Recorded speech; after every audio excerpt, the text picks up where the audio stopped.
Ang unang buhos ng ulan sa tag-ulan ay bumagsak sa baryo Magdiwata ng gabing iyon. Sa gitna ng pusikit na dilim, dinala ng hangin ang isang masangsang na amoy mula sa malaking lawa sa likod ng lumang bahay ni Mang Delphin Aguilar. Ang malabong tubig ng lawa ay marahang umaalon na para bang may itinatago sa ilalim ng ibabaw nito. Isang dambuhalang reptilya ang biglang lumitaw. Ang mga mata nito ay kumislap na pula sa liwanag ng kidlat. Bago ito muling lumubog sa putik, mula sa loob ng bahay ay narinig ang pag-igik ng isang kahoy na pinto. Pagkatapos, isang malakas na kalabog, ang tunog ng isang mabigat na bagay na bumagsak sa sahig. Pagkatapos noon, nilamon ng katahimikan ang lahat. Tanging ang tunog lamang ng pumapatak na tubig mula sa bubong at ang amoy ng nabubulok na laman ang lalong tumitindi. Kinabukasan ng umaga, isang lalaking nagngangalang Jose de la Cruz ang darating sa istasyon ng pulisya na may maputlang mukha at nanginginig na boses. Iulat niya na ang kanyang asawang si Maria Santos ay nawawala, nag-iwan lamang ng isang pahiwatig, isang pares ng tsinelas. Ang isa sa mga ito ay punit-punit sa gilid ng lawa ng mga buwaya. Hapon na nang ang langit sa ibabaw ng baryo Magdiwata ay naging kulay abo. Ang makakapal na ulap ay mababang nakabitin, nilalamon ang papalubog na araw sa likod ng malawak na basang palayan. Itinigil ni Jose ang kanyang motorsiklo sa harap ng kanilang maliit na bahay. Ang kanyang hininga ay humahalo sa malamig na hamog.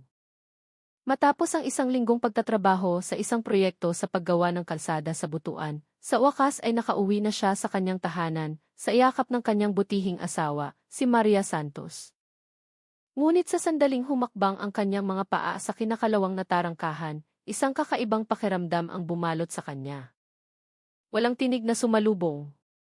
Karaniwan, naghihintay na si Maria sa terasa na may ngiti at isang tasang mainit na kapeng barako.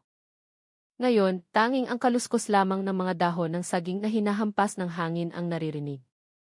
Ang bahay ay tahimik, masyadong tahimik. Mahal, nakauwi na ako, ang kanyang sigaw. Umalingaw-ngaw ang kanyang boses ngunit walang sagot. Pilit na ngumiti si Jose, iniisip na marahil ay nasa kusina si Maria. Ipinatong niya ang kanyang helmet sa mesa at nagtanggal ng sapatos. Ngunit habang naglalakad siya sa sala, lalong lumalakas ang kakaibang pakiramdam sa kanyang dibdib. Ang lahat ng gamit ay nasa ayos, malinis, ngunit walang anumang senyales ng buhay. Ang cellphone ni Maria ay nakapatong sa ibabaw ng tokador, patay ang screen. Sa loob ng aparador, naroon pa rin ang kanyang pitaka, kasama ang kanyang at ilang pera. Kumabog ang kanyang puso. Hindi posibleng umalis si Maria nang hindi dala ang mga ito. Sa isip niya, bawat babae ay laging may dalang tatlong bagay, telepono, pitaka, at mahahalagang dokumento. Ngunit narito ang lahat. Tumingin si Jose sa paligid. Ang tunog ng orasan sa dingding ay tila napakalakas. Tik-tak, tik-tak. Pumuputol sa katahimikan. Lumabas siya sa likod bahay. Maria, nasaan ka? Tanging ang alinggaw lamang ng sarili niyang boses ang bumalik, tinatangay ng hangin patungo sa lawa ng mga buwaya na pag-aari ng kanyang biyenan, si Mang Delphin Aguilar. Ang lawa ay matatagpuan hindi kalayuan sa likod ng bahay ng kanyang biyenan, malawak at napapalibutan ng mataas na bakod na alambre. Doon kumukuha ng ikinabubuhay ang kanilang pamilya, nag-aalaga ng 16 na saltwater crocodiles. Dati, madalas tumulong si Jose sa pagpapakain. Ngunit mula nang ikasal, bihira na siyang bumaba sa lawa. Palagi siyang hindi komportable sa mga mata ng malalaking reptilya na nag-aabang mula sa malabong tubig. Lumingon siya at naglakad patungo sa bahay ng kanyang biyenan na ilang metro lang ang layo. Ang bahay na gawa sa kahoy ay mukhang madilim, ang ilaw sa beranda ay aandap-andap. Si Mang Delphin ay nakaupo roon, humihifit ng sigarilyo. Ang kanyang mukha ay nababalutan ng usok. Tay, tawag ni Jose. Nakita niyo po ba si Maria? Marahang lumingon si Delphin. Malamig ang kanyang mga mata. Umalis na siya, sabi niya nang walang emosyon. Saan po pumunta? Lumapit si Jose, bumibilis ang tibok ng kanyang puso. Kaninang tanghali pumunta siya rito. Nagtalo kami. Naging bastos siya sa akin. Nagalit ako. Tapos nagtampo siya, sabi niya uwi raw siya sa nanay niya sa bayugan. Pagkatapos noon, hindi ko na alam. Natigilan si Jose. Ang mga salitang iyon ay tila makatwiran, ngunit hindi tama sa pakiramdam. Si Maria ay hindi tipo ng taong palasagot, lalo na sa kanyang biyenan. Siya ay isang babaeng mahinahon, halos hindi nagtataas ng boses. Paano naman po siya magiging bastos? Pero tay, ang telepono, pitaka, lahat nasa bahay pa. Huminga ng malalim si Delphine at marahang ibinuga. Siguro nagmamadali. Ang mga babae kapag galit kung minsan umaalis ng hindi nag-iisip. Ang tono ng kanyang boses ay walang laman, ngunit ang kanyang mga mata ay balisa, hindi tumitingin ng diretso sa kanyang manugang. Tinitigan ni Jose ang mukha ng kanyang biyenan. Mayroong isang bagay na hindi pangkaraniwan doon. Hindi kalungkutan, hindi pag-aalala, kundi parang isang takot na itinatago. Siguro kailangan kong tumawag sa bahay ng nanay niya, bulong ni Jose. Agad niyang kinuha ang kanyang cellphone at tinawagan ang kanyang biyenan sa bayugan. Hindi nagtagal, sumagot ang isang matandang boses ng babae, nagulat sa kanyang tanong. Si Maria. Hindi siya pumunta rito. Mula kahapon, wala akong balita sa kanya. Tila huminto ang pagdaloy ng dugo ni Jose. Nanginginig ang kanyang kamay habang hawak ang cellphone. Muli niyang tiningnan ang kanyang biyenan, ngayon ay may mga matang puno ng hinala. Hindi po siya pumunta sa nanay niya, tay. Katahimikan. Tanging ang huni lamang ng mga kuliglig mula sa mga damuhan ang naririnig. Hindi sumagot si Delphine. Yumuko siya, humitit ng malalim sa kanyang sigarilyo, at pinatay ang baga sa sahig na kahoy. Ang langit sa ibabaw ng magdiwata ay nagsimulang dumilim. Kumidlat sa di kalayuan. Binuksan ni Jose ang isang malaking flashlight. Nagmamadali ang kanyang mga hakbang patungo sa likod bahay. Sumigaw siyang muli. Maria! Ang kanyang boses ay nilamon ng ugong ng hangin. Nagsimulang bumagsak ang ulan, ambon muna, pagkatapos ay lumakas, humahampas sa mga dahon at sa lupang putik. Tinahak niya ang maputik na daan, tinatanglawan ng flashlight ang bawat sulok. Ang liwanag ay nanginginig dahil sa panginginig ng kanyang mga kamay. At bigla, may isang bagay na nagpahinto sa kanya sa gilid ng bakod na alambre ng lawa ng mga buwaya. Sa ibabaw ng basang damo, nakalatag ang isang maliit na bagay na kulay rosas. Isang tsinelas. Ang strap nito ay sira-sira. Dahan-dahang yumuko si Jose. Ang kanyang puso ay tila tumigil sa pagtibok. Kilala niya ang tsinelas na iyon. Paboritong tsinelas ni Maria na palagi niyang isinusuot sa bahay. Nanginginig ang kanyang kamay nang kunin niya ito. Sa ilalim ng swelas, may makapal na putik at ilang kakaibang itim na mansa. Itinutok niya ang flashlight sa lupa, at doon, nakita niya ang mga marka ng isang bagay na kinaladkad sa putik, na parang may isang taong hinila o nadulas patungo sa tubig. Nanigas si Jose. Kumidlat sa langit, nagliliwanag sa kanyang maputlang mukha. Sa sandaling iyon, naramdaman niyang humihinga ang lawa sa kanyang harapan. Ang tubig nito ay marahang umalon at pagkatapos ay muling huminahon. Maria, ang kanyang boses ay paos, halos hindi marinig. Walang sagot. Isang tunog lamang ang nagmula sa gitna ng lawa, isang kiblap na parang may malaking bagay na sumisid. Umatras si Jose ng ilang hakbang, hinihingal. Sa kanyang pagkasindak, tumakbo siya pabalik sa bahay, hawak ang tsinelas. Nang gabing iyon, walang tigil ang buhos ng ulan, at siya ay nakaupo sa sala, nakatitig sa kawalan, habang pinakikinggan ang pagpatak ng ulan sa bubong at ang pagtibok ng orasan na tila ng uyam. Hindi pa dumarating ang umaga, ngunit alam ni Jose na ang kanyang buhay ay hindi na magiging katulad ng dati. Kinaumagahan, ang hamog ay nakabitin pa rin sa ibabaw ng baryo Magdiwata. Si Jose de la Cruz ay nakatayo sa harap ng istasyon ng pulisya na may maputlang mukha at namamagang mga mata, hawak-hawak ang isang kulay rosas na tsinelas na may punit na strap. Nawawala po ang asawa ko, sir. Natatakot ako na baka nahulog siya sa lawa ng buwaya sa likod ng bahay, sabi niya sa paos na boses.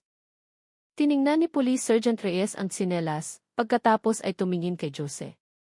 Lawa ng buwaya? Kaninong lawa? Sabihanan ko po, sir. Kay Mang Delphine Aguilar. Ang pangalang iyon ay nagpatigil kay Reyes sandali. Alam ng lahat sa magdiwata kung sino si Delphine Aguilar, ang may-ari ng pinakamalaking crocodile farm sa lugar. Sinasabing may 16 na buwaya sa kanyang lawa. 3 sa mga ito ay dambuhala, bawat isa ay maaaring umabot ng higit sa 4 na metro ang haba. Hindi nagtagal, 2 patrol car ang dumating na may dalang ilang pulis. Nagtungo sila sa bahay ni Delphine Aguilar. Ang matandang lalaki ay nakaupo sa terasa, humihitit ng sigarilyo, ang kanyang mukha ay blanko, walang ekspresyon. Mang Delphine, sabi ni Sergeant Reyes. Nakatanggap kami ng ulat na nawawala ang inyong manugang. Kailangan naming suriin ang lawa ng buwaya sa likod. Kalmado si Delphine. CJ. Pero sigurado akong aksidente lang iyon. Baka nadulas lang siya. Ang mga salitang kinadulas lang pi ay nagpasikip sa dibdib ni Jose. Hindi siya naniniwala, ngunit ang kanyang mga mata ay nakatitig lamang sa kawalan, hindi alam kung ano ang sasabihin. Naglakad ang mga pulis patungo sa lawa.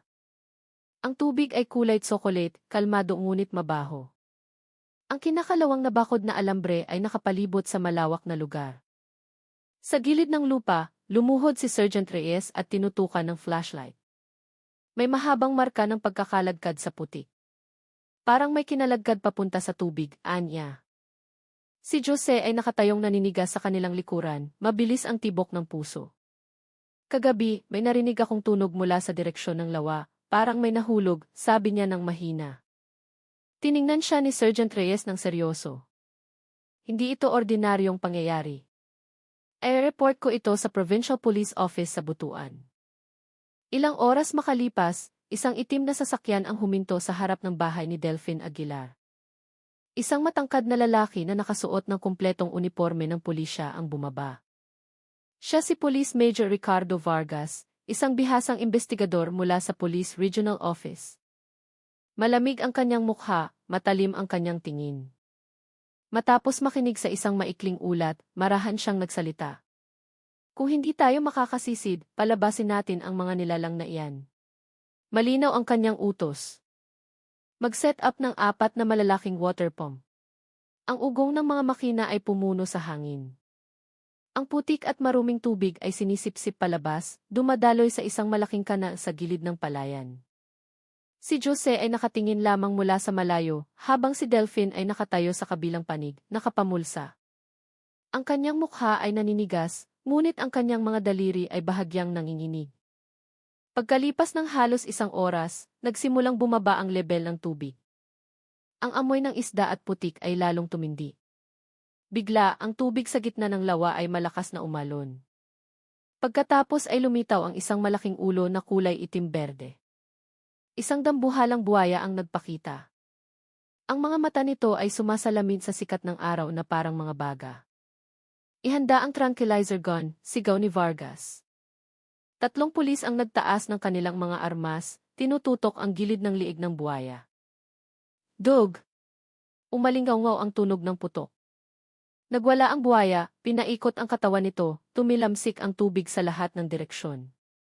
2 karagdagang putok ang pinakawalan, at sa wakas, nagsimulang bumagal ang dambuhalang hayop.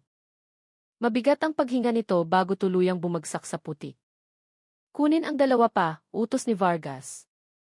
2 pang malalaking buwaya ang sunod-sunod na lumitaw. Gamit ang parehong pamamaraan, sila ay napahina. Matapos mahila ang 3 pinakamalalaki sa gilid ng lawa at igapos ng mga kable, naging tahimik ang paligid. Tanging ang tunog ng mga bomba at ang ihip ng hangin ang naririnig. Ipagpatuloy ang pagbomba, sabi ni Vargas. Gusto kong makita ang ilalim ng lawang ito. Pagsapit ng hapon, ang tubig ay bumaba na hanggang baywang.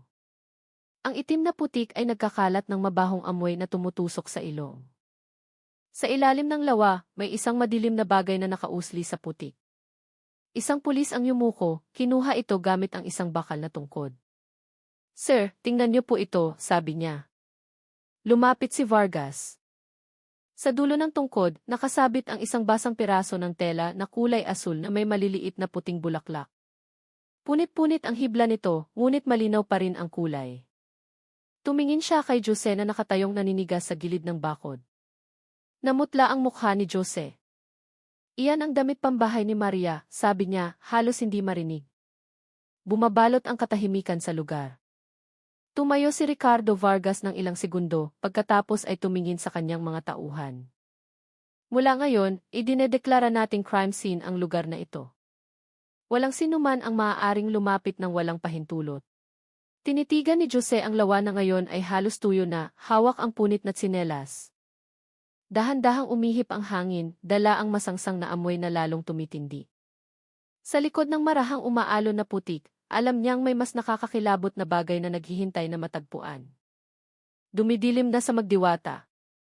Ang mga searchlight ay ikinabit sa paligid ng lawa, nagbibigay liwanag sa lugar na ngayon ay puro putik na lamang at 3 dambuhalang buwaya na mahigpit na nakagapos. Ang amoy ng putik na maihalong dugo ng hayop ay pumuno sa hangin, dahilan upang takpan ng ilang residente na nanonood mula sa malayo ang kanilang mga ilong. Si Major Ricardo Vargas ay tuwid na nakatayo sa gilid ng lawa. Hindi tayo pwedeng maghintay hanggang bukas.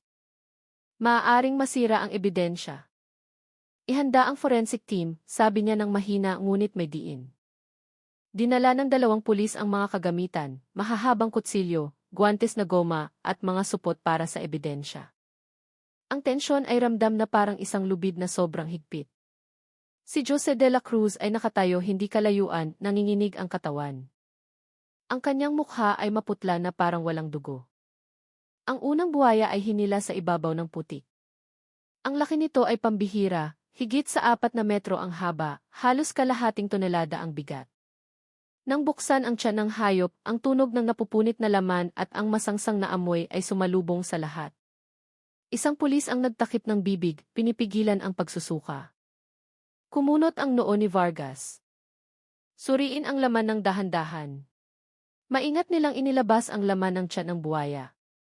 Sa simula, mga buto lamang ng manok at tira-tirang isda. Ngunit pagkatapos, may lumitaw na hindi pangkaraniwan, isang maliit na piraso ng tela na kulay asul, basa at punit. Sir, tingnan niyo po ito. Nanginginig ang boses ng pulis. Tiningnan ni Vargas ang tela, pagkatapos ay lumingon kay Jose. Agad na nagbago ang mukha ng binata. Nakilala niya ang disenyo ng maliliit na bulaklak dito. Iyon ay piraso mula sa damit pambahay ni Maria. Katahimikan ang bumalot sa loob ng ilang segundo bago nagbigay ng maikling utos si Vargas. Ipagpatuloy sa pangalawang buwaya. Ang pangalawang buwaya ay inihiga. Nang hiwain ang makapal nitong balat, isang mas masangsang na amoy ang sumalakay sa ilong ng lahat. Mula sa loob ng tiyan nito, natagpuan ng forensic team ang isang bagay na kulay abo, bilog at maliit. Nang iangat ito, lahat ay napahinga. Ito ay isang piraso ng buto ng tao, may nakadikit pang kaunting laman. Isang forensic officer ang tumingin kay Vargas na nanlalaki ang mga mata. Hindi po ito buto ng hayop, sir. Ito ay labi ng tao. Napaurong si Jose. Halos manlambot ang kanyang mga tuhod. Tumingin siya sa buwaya na parang hindi makapaniwala sa kanyang nakikita. Hindi maaari, bulong niya. Ngunit ang katotohanan ay nasa harap na ng kanyang mga mata. Tiningnan ni Major Vargas ang pangatlong buwaya, ang pinakamalaki. Ang katawan nito ay puno ng mga lumang peklat. Buksan natin ang huli, sabi niya ng malamig. Muling gumana ang matalim na kutsilyo. Nang hiwain ang tiyan ng huling buwaya, malinaw na narinig ang tunog ng likido at napupunit na laman. Lahat ng pulis ay nagpigil ng hininga.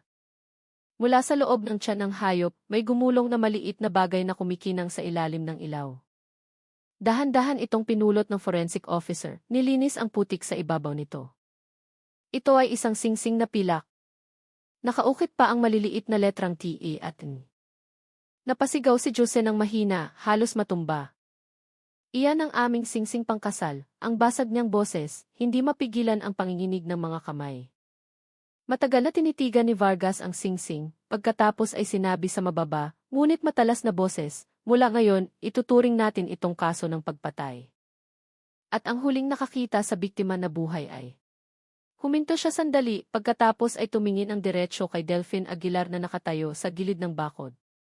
Ang mukha nito ay naninigas na parang bato. Tumingin pabalik si Delphine nang walang ekspresyon, ngunit ang kanyang mga mata ay bahagyang nanginginig na parang may pinipigilan.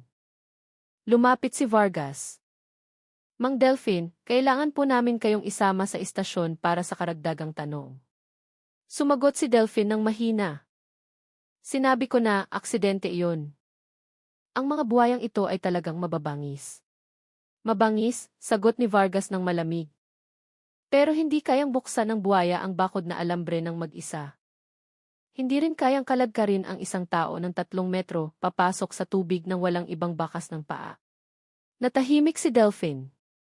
Tumingin si Jose sa kanyang biyenan. Namumula ang kanyang mga mata, puno ng galit at luha. Ano ang itinatago niyo, Tay? Sigaw niya. Sabi niyo nagalit kayo kay Maria, pero sabi niyo umalis lang siya. Ngayon, ang singsing namin ay nasa tiyan ng buhaya. Ipaliwanag niyo. Naggalit ang panga ni Delphin. Hindi ko alam, sabi niya ng matigas, ngunit nanginginig ang kanyang boses. Tinitigan siya ni Vargas ng tahimik, pagkatapos ay sumenya sa 2 pulis. Dahan-dahang dinala si Delphin Aguilar patungo sa patrol car. Sa likuran, si Jose ay nakatayong tulala. Ang kanyang tingin ay nakapako sa 3 bangkay ng dambuhalang buhaya na ngayon ay tahimik at hindi gumagalaw. Umihip ang hangin ng gabi, malamig, dala ang amoy ng putik, dugo at kamatayan. Sa ilalim ng madilim na ilaw, marahang sinabi ni Vargas sa kanyang mga tauhan, simula pa lang ito. Gusto ko ng pagsusuri sa dugo, tissue at lahat ng ebidensya ngayong gabi. Gusto kong malaman kung ano talaga ang nangyari sa bahay na iyon. At sa di kalayuan, ang tawag sa pagdarasal sa gabi ay umalingaw na tila naghahatid sa kaluluwa ng isang babaeng hindi na nakauwi. Kinabukasan, ang lumang bahay ni Delphin Aguilar ay naging sentro ng investigasyon. Ang police line ay nakalatag sa paligid ng bakuran, habang ang forensic team mula sa syudad ay dumating na may kumpletong kagamitan. Si Major Ricardo Vargas ay nakatayo sa harap ng bahagyang bukas na pinto ng kusina, nakatingin sa sahig na semento na tila sobrang linis. Masyadong malinis para sa bahay ng isang lalaking mag-isang naninirahan, bulong niya. 2 pulis ang nagsimulang suriin ang bawat sulok. Ang isa sa kanila, isang forensic expert na nagngangalang EUC. Lena Reyes, ay binuksan ang isang portable ultraviolet light at pinatay ang lahat ng ilaw. Sa sandaling tumama ang lilang ilaw sa sahig, may nagsimulang lumitaw. Mga malabong mansa na kulay asul ang bumuo ng isang hindi regular na pattern. Yumuko si EUC. Reyes, nanigas ang kanyang mukha. Sir, dugo po ito. Nilinis na, pero ang natirang iron content ay nagre-react pa rin. Lumuhod si Vargas, tinitigan ang pattern ng mga mansa nang may malamig na tingin. Dito ang lugar, sabi niya ng mahina. Ang lugar kung saan nagsimula ang lahat. Lumingon siya sa ibang pulis. Kumuha ng sample. Suriin ang buong silid. Nang ilipat ang ultraviolet light sa dingding, lumitaw ang mga maliliit na tilamsik sa taas na halos 40 sentimetro mula sa sahig. Napalunok si EUC. Reyes. Tilamsik ng dugo mula sa malakas na pagtama. Posibleng nahulog o ibinangga ang biktima dito. Tumayo si Vargas. Alam niyang ang pattern na iyon ay hindi aksidente. Ito ay senyales ng karahasan. Puntahan ang pinto sa likod, sabi niya ng may diin. Ang lumang kahoy na pinto patungo sa likod bahay ay marahang umigik ng buksan. Isang pulis ang sumuri sa pagitan ng hamba at ng pinto. Doon, naipit sa hibla ng kahoy, ay may isang maliit na sinulid na kulay asul at puti. Itinaas ito ni EC. Reyes gamit ang isang tiyan at inilagay sa isang plastic evidence bag. Sinulid mula sa tela, posibleng napunit ng kinalagkad ang katawan ng biktima palabas, anya. Tumingin si Vargas sa daanan ng lupa sa labas ng pinto. Ang malabong mga marka ng pagkakaladkad ay direktang patungo sa lawa ng buhaya sa di kalayuan. Ang malamig na hangin ng umaga ay nagbalik ng amoy ng isda na tila ayaw mawala. Ang lahat ay nagsimulang magkaugnay sa kanyang isipan. Dugo sa kusina, tilamsik sa dingding, sinulid mula sa aso na damit, marka ng pagkakaladkad patungo sa lawa. Malinaw ang senaryo. Hindi nadulas si Maria. May pumalo sa kanya, pagkatapos ay kinaladkad ang kanyang katawan palabas at itinapon sa lawa upang tapusin ng mga buhaya. Ilang oras makalipas sa istasyon ng pulisya, si Delphine Aguilar ay nakaupo sa interrogation room. Nanginginig ang kanyang mga kamay, maputla ang kanyang mukha. Pumasok si Major Vargas na may daladalang mga dokumento at inilagay ito sa mesa ng may malakas na kalabog. Gusto niyo pa ring sabihin na aksidente ito? Yumuko si Delphine, hindi sumasagot. Binuksan ni Vargas ang folder na naglalaman ng mga larawan ng mga mansa ng dugo sa kusina, ang asul na sinulid mula sa pinto, at ang pansamantalang resulta ng AFA test na nagpapakita ng 100% na tugma sa tissue ng katawan ni Maria. Ito ang dugo ng manugang ninyo sa kusina ng bahay ninyo, dahan-dahang sinabi ni Vargas. Paano ito napunta dyan kung nadulas lang siya sa lawa? Huminga ng malalim si Delphine, nanigas ang kanyang mukha. Hindi ko siya pinatay, sabi niya ng paos. Nawalan lang ako ng kontrol. Simulan mo sa umpisa, malamig na sabi ni Vargas. Tumingin si Delphine sa mesang walang laman, blanko ang kanyang mga mata. Nagsimula siyang magsalita ng putol-putol. Inamin niya na ng tanghaling iyon, habang si Jose ay nagtatrabaho sa labas ng bayan, pumunta si Maria sa kanyang bahay na may dalang pagkain. Nag-usap sila, pagkatapos ay nagtalo dahil sa isang problema sa pamilya. Nang uminit ang pagtatalo, itinulak niya si Maria. Nahulog siya sa mesa, sabi niya ng mahina. Tumama ang ulo niya. Nagpanik ako. Hindi ko alam kung ano ang gagawin. Hindi nagsalita si Vargas, nakatitig lamang ng tahimik. Ipinagpatuloy ni Delphine, lalong humihina ang kanyang boses. Naisip ko na kung itatapon ko ang katawan niya sa lawa, mawawala ang lahat. Ubusin siya ng mga buwaya.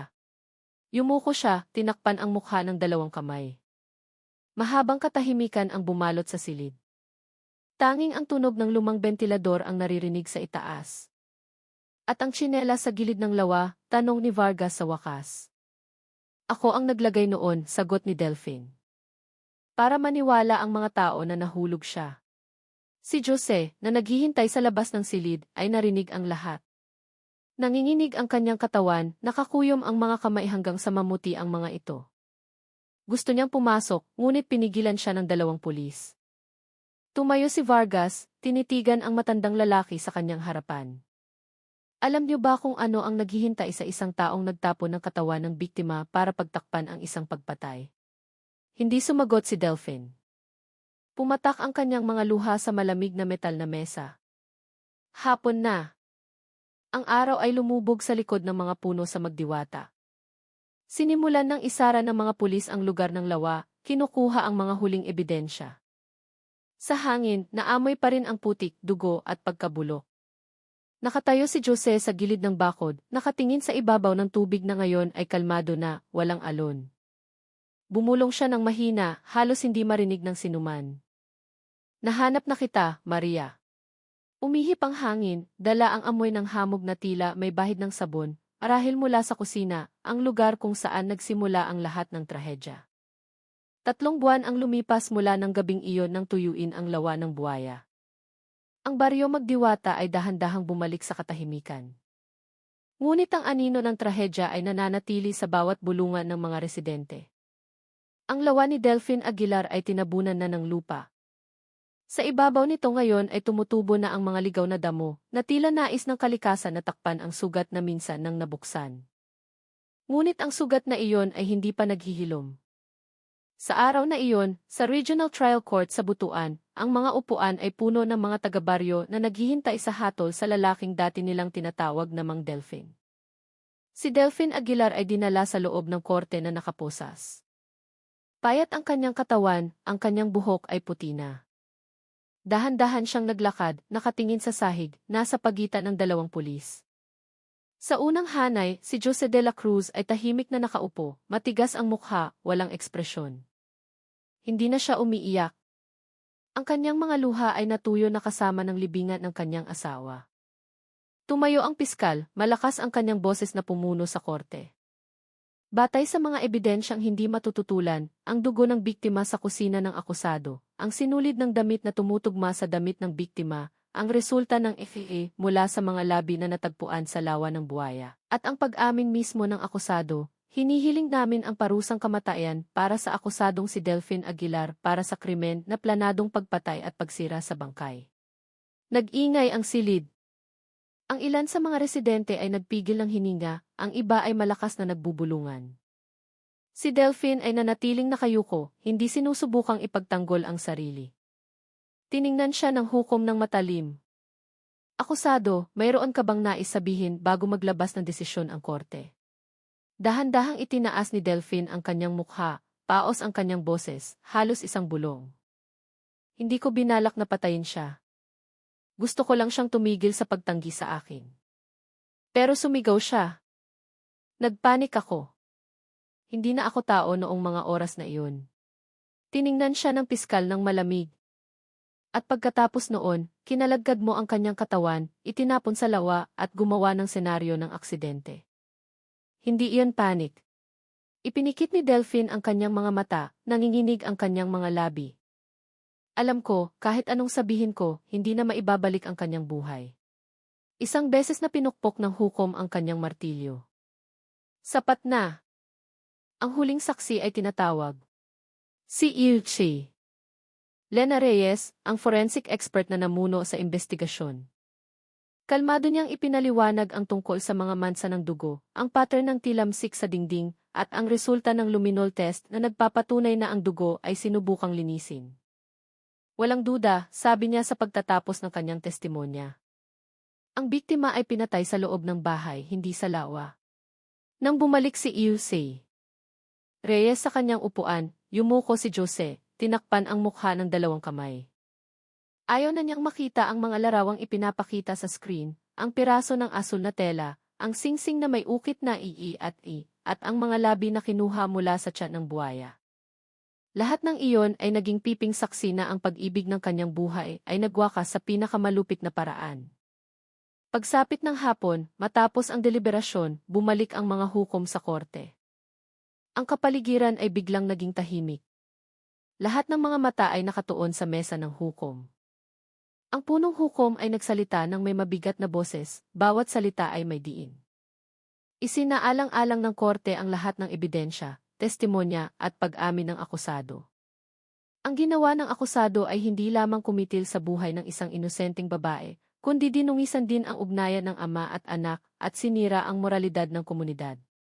Huminto siya sandali, tinitigan si Delphine.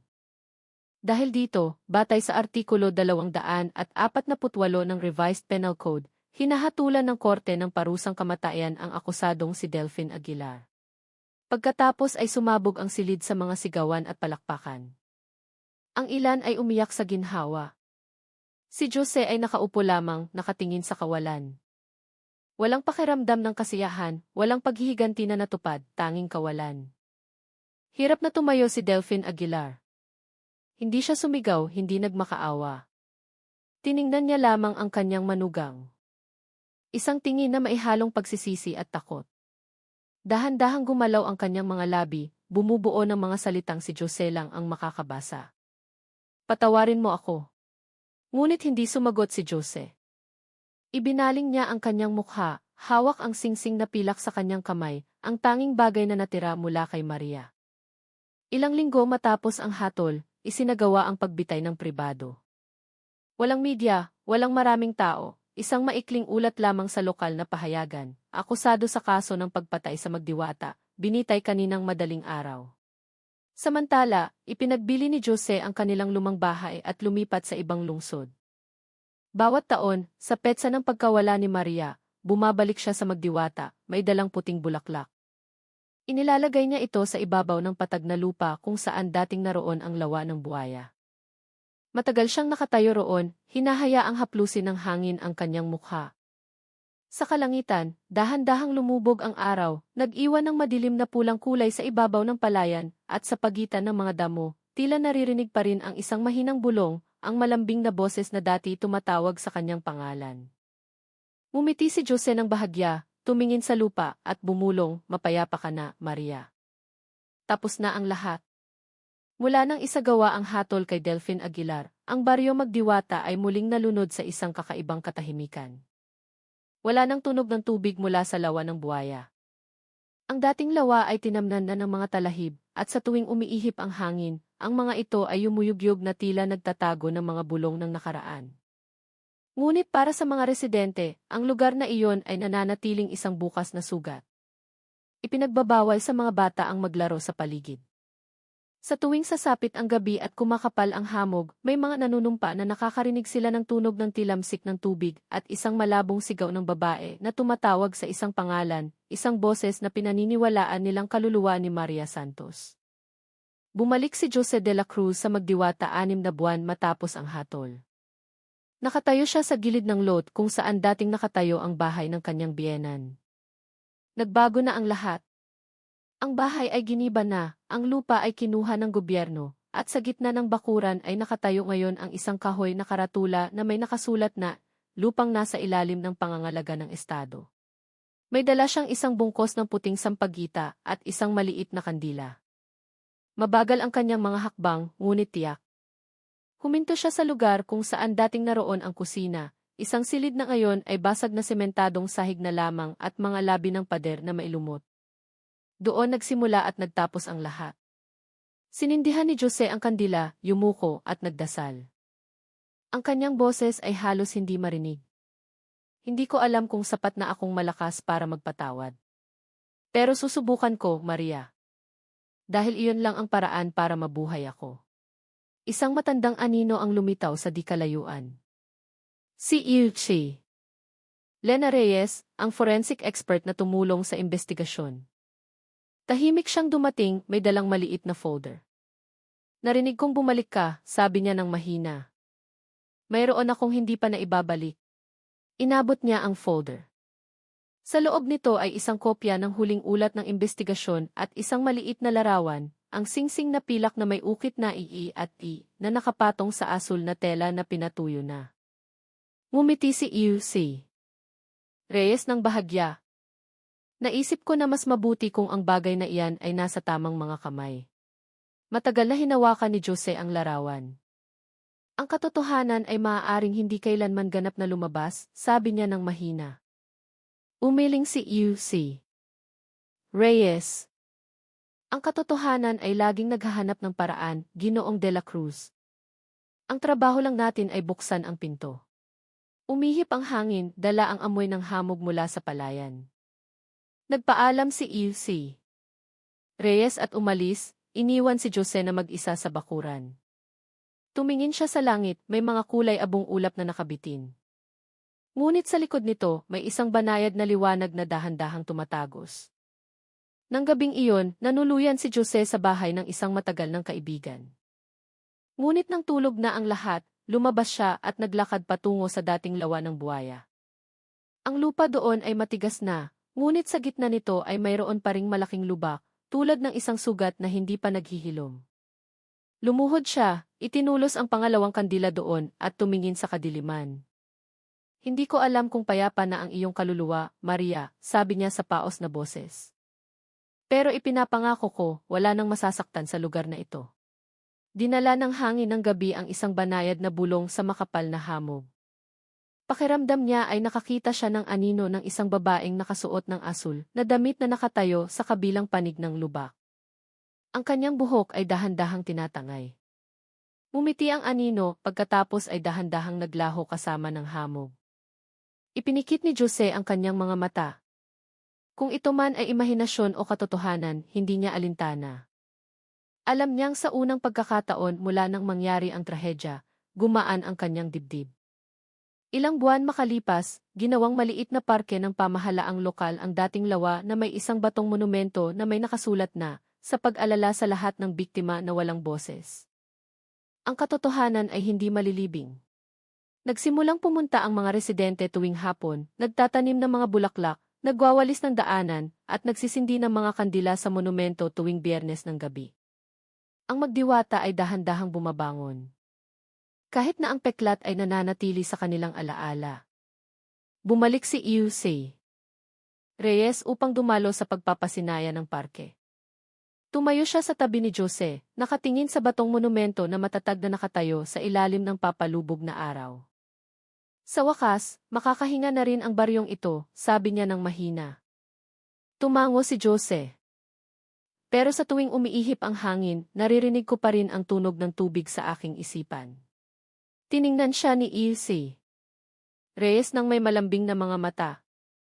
Ang ilang mga tunog ay hindi para kalimutan, Ginoong de la Cruz.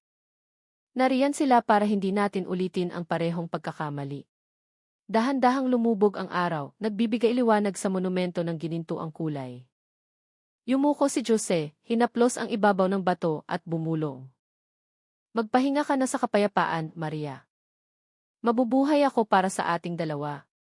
At nang sumapit ang gabi sa magdiwata, tanging ang huni na lamang ng mga kuliglig ang natira. Wala ng buhaya, wala ng dugo, tanging lupa, bulaklak, at hangin na nagdadala ng kwento bilang isang paalala na ang pinakanakakatakot na halimaw ay hindi laging nagtatago sa ilalim ng tubig, kundi maaaring isilang mula sa puso mismo ng tao. 3 taon na ang lumipas mula sa trahedyang yumanig sa baryo Magdiwata. Pinahupa na ng panahon ang mga sugat, ngunit hindi binura ang alaala. Ang Memorial Park sa dating lawa ng buhaya ay puno na ngayon ng mga sampagita at puting kalatsotsi. Sa tuwing darating ang tag-ulan, sumisipsip ang tubig sa lupa, na para bang hinuhugasan ang mga natitirang kasalanan ng nakaraan. Si Jose de la Cruz ay nanirahan sa butuan, nagtatrabaho sa isang maliit na talyer. Ang kanyang buhay ay simple, tahimik at walang gaanong salita. Ngunit bawat taon sa buwan ng Marso, palagi siyang bumabalik sa Magdiwata. Hindi kailanman lumiban, hindi kailanman nakalimutan ang petsang iyon. Ang petsang nagpabago sa kanyang buhay magpakailanman. Sa araw na iyon, dumating siya pagsapit ng hapon. Ang langit ay kulay abo, ang hangin ay may dalang amoy ng basang lupa. Sa kamay ni Jose, isang bungkos ng sariwang sampagita at isang maliit na kandila. Tinahak niya ang daan patungo sa parke, kung saan nakatayo ang isang batong monumento sa gitna. Nakasulat dito, ang katotohanan ay hindi lulubog. Ilang residente pa rin ang nakakakilala sa kanya. Binati nila siya ng may paggalang, ngunit hindi gaanong nagsalita.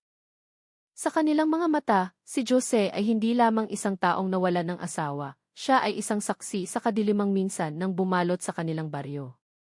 Yumuko siya sa harap ng monumento, inilagay ang mga bulaklak, at sinindihan ang kandila. Ang maliit na apoy ay marahang sumayaw sa ihip ng hangin. 3 taon na, Maria, bulong niya. Narito pa rin ako. Bumalot ang katahimikan sa parke, tanging ang kaluskos ng mga tuyong dahon at ang pagpatak ng tubig mula sa bubong ng isang maliit na kubo. Ipinikit ni Jose ang kanyang mga mata. Sa kanyang isipan, malinaw pa ring naririnig ang tawa ni Maria, tulad ng isang alinggaw na ayaw maglaho. Bigla, may narinig siyang mga yabag mula sa likuran. Lumingon si Jose at nakita ang isang batang lalaki na may edad na 8 taon na nakatayo, ay hawak na ligaw na bulaklak. Kuya Jose, tanong niya ng mahina. Sabi po ni nanay, kayo daw po ang nakahuli sa halimaw na buhaya. Umiti si Jose ng bahagya. Hindi ko hinuli ang halimaw, bata. Ang halimaw ang sumira sa sarili niya. Inilagay ng bata ang maliit na bulaklak sa paanan ng monumento. Sabi po ni nanay, kailangan daw pong alagaan ang lugar na ito para wala ng halimaw ulit. Tumango si Jose. Tama ang nanay mo. Ang lugar na ito ay isang paalala. Na ang tao ay maaaring maging mas mabangis pa sa hayop kung madilim ang puso. Matagal siyang tinitigan ng bata, pagkatapos ay nagtanong, Kuya, kung naparusahan na po ang masamang tao, bakit po malungkot pa rin kayo? Ang tanong na iyon ay nagpatahimik kay Jose. Tiningnan niya ang kandila na ang apoy ay nagsisimulang lumiit. Dahil ang parusa ay hindi laging nag-aalis ng pagkawala. Minsan, ang natitira lang ay alaala. Tumango ang bata, pagkatapos ay tumakbo papalayo, iniwan si Jose na mag-isa muli. Dumidilim na. Dala ng hangin ang amoy ng unang ulan ng panahon. Tiningnan ni Jose ang paligid ng parke, ang mga luntiang damo na yumuyugyog, ang mga puting bulaklak na sumasalamin sa malabong liwanag mula sa kandila. Bigla, sa gitna ng kaluskos ng mga dahon, may narinig siyang malabong tunog. Hindi boses ng tao, hindi rin tunog ng hayop. Higit na parang isang banayad na bulong, malayo ngunit malinaw. Jose. Mabilis siyang lumingon, kumakabog ang puso. Walang sinuman. Ngunit sa hindi malamang dahilan, nakaramdam siya ng kapayapaan. Siguro hangin lang o siguro isang bagay na iba. Lumuhod siya, hinawakan ang malambot at malamig na lupa. Pinatawad ko na ang lahat, sabi niya ng mahina. Pati na ang sarili ko dahil hindi kita naprotektahan. Dahan-dahang bumagsak ang ulan, bumabalot sa buong parke. Namatay ang kandila. Ngunit si Jose ay nanatiling nakaupo doon, hinahayaang basain ng ulan ang kanyang mukha, ang luha at tubig ulan ay naghahalo. Nang tuluyan ng gumabi, tumayo siya, tiningnan ang monumento sa huling pagkakataon bago umalis. Sa kanyang likuran, ang parke ay nanatiling tahimik, naliliwanagan lamang ng malayong kidlat sa kanluran. At marahil, sa ilalim ng lupa kung saan dating lawa ng buwaya, payapa na sa wakas ang kaluluwa ni Maria. Dahil wala ng sikreto, wala ng puot, tanging panalangin at pag-ibig na lamang ang natitira. Humakbang siya patungo sa kalsada. Bawat hakbang ay magaan. Sa di kalayuan, ang tawag sa huling pagdarasal ng gabi ay umalingaw-ngaw. Ngumiti siya, tumingala sa langit ng magdiwata na nababalutan ng ulan at bumulong, "Paalam, Maria. Sa pagkakataong ito, tunay na akong uwi." Nang gabing iyon, walang tigil ang buhos ng ulan. Ngunit sa maliit na parke sa magdiwata, ang kandilang namatay kanina ay biglang sumindi muli. Kahit walang hangin, walang kamay na nagsindi nito.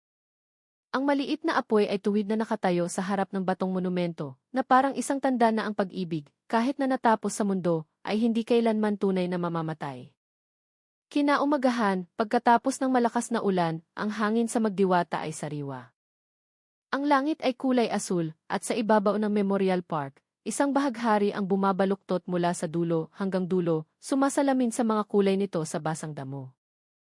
Isang matandang tagapag-alaga ng parke, si Mang Lito, ay dumating ng mas maaga. May dala siyang walis tingting at supot para linisin ang mga nalantang bulaklak.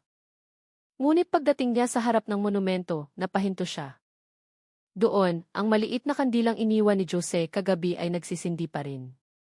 Ang apoy nito ay matatag, kahit na buong gabing bumuhos ang malakas na ulan. Natigilan si Mang Lito bago dahan-dahang lumuhod. "Diyos ko," bulong niya. Hindi niya ito ginalaw, yumuko lamang ng may paggalang at nagsimulang magwalis sa paligid. Habang ginagawa niya ito, lalong tumitindi ang amoy ng sampag-ita. Samantala, sa kalsada ng baryo, naghahanda si Jose na umalis.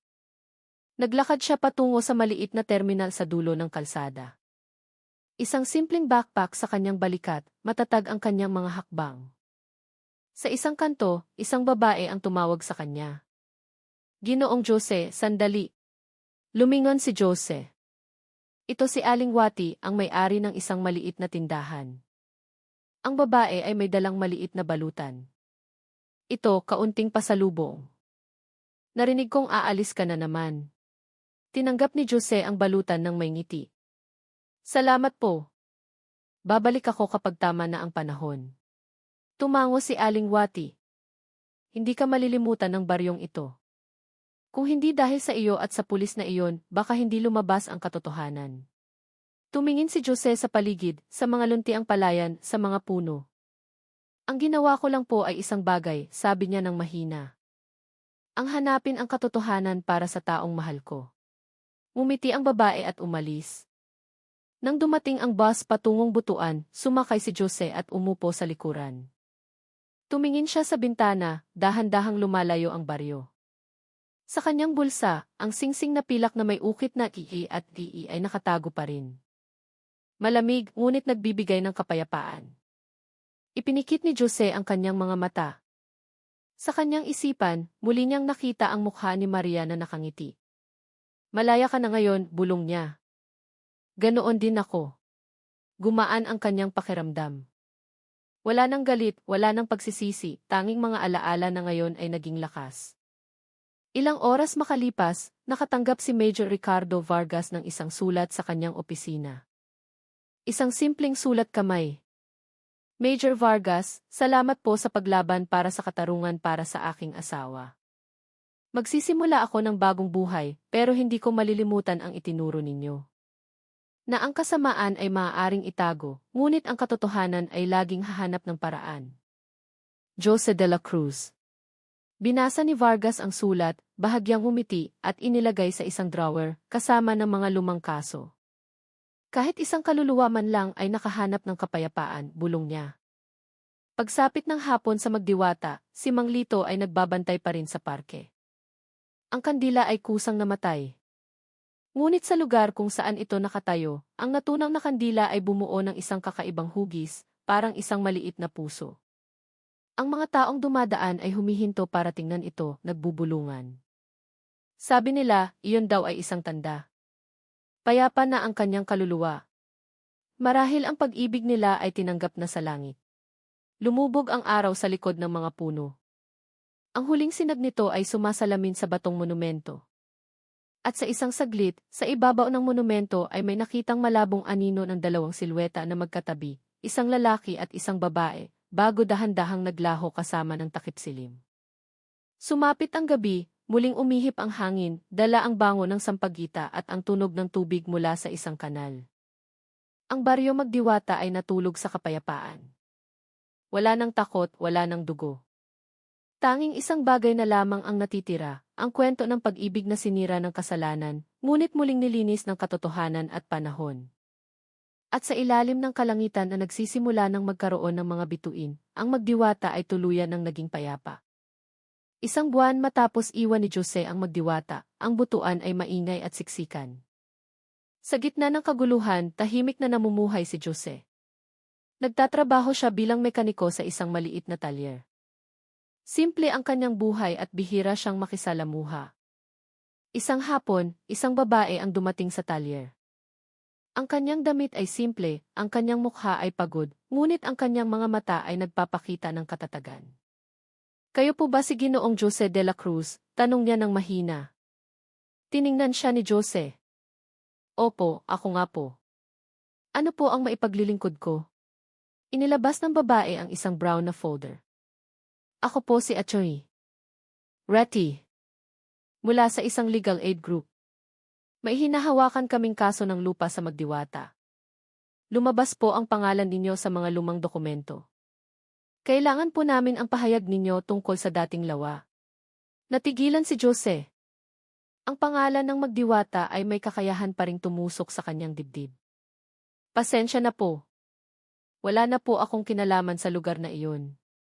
Tumango si Ratty. "Naiintindihan ko po.